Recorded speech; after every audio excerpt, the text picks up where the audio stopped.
বাংলাদেশের পণ্যের উপর যুক্তরাষ্ট্রের ঘোষিত ৩৫% শুল্ক চূড়ান্ত না বলে জানিয়েছেন অর্থ উপদেষ্টা ডক্টর সালেউদ্দিন আহমেদ।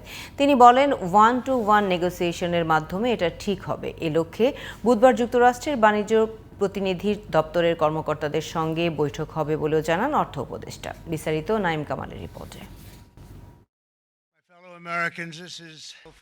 গত ৩ এপ্রিল বাংলাদেশি পণ্যের উপর ৩৭% শুল্ক আরোপ করেন যুক্তরাষ্ট্রের প্রেসিডেন্ট ডোনাল্ড ট্রাম্প।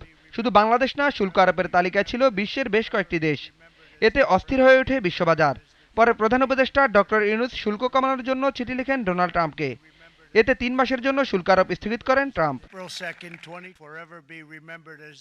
এবার 2% কমিয়ে নতুন করে 35% শুল্ক আরোপ করে ডক্টর ইউনূসকে চিঠি লিখেন ট্রাম্প। এতে আবারও অস্থিরতা শুরু হয়েছে দেশের ব্যবসায়ীদের মধ্যে।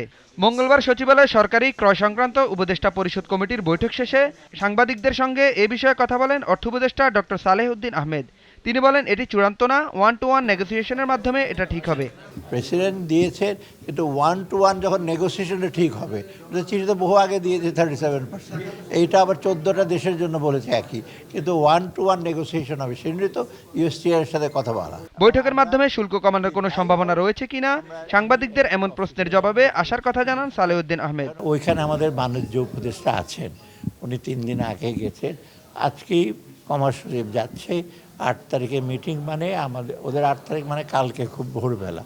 ওই মিটিংয়ের পর আমরা বুঝতে পারবো, কারণ এই যেটা দিয়েছে সেটা ঠিক অফিসিয়াল তো না। এটা ইউএসটিআর এর সাথে যখন আলাপ করবে, উনি ম্যান্ডেট এর আগে 3 দিন আগে কথা বলেছে, কালকের পর আমরা বুঝতে পারছি না এখন কোনো মতে। এছাড়া দেশের রাজস্ব আহরণের বিষয়ে কথা বলেন অর্থ উপদেষ্টা। এইবার যা হয়েছে মোটামুটি আমি বলছি একেবারে খুব বিরাট গ্যাপ না। আর আগামী বছর আমরা চেষ্টা করছি শুধু ট্যাক্স ভ্যাট না দিয়ে সিস্টেমটা চেঞ্জ করলে দেখবেন কালেকশনটা অনেক বেশি হবে। Naim Kamal, GTV news, Dhaka.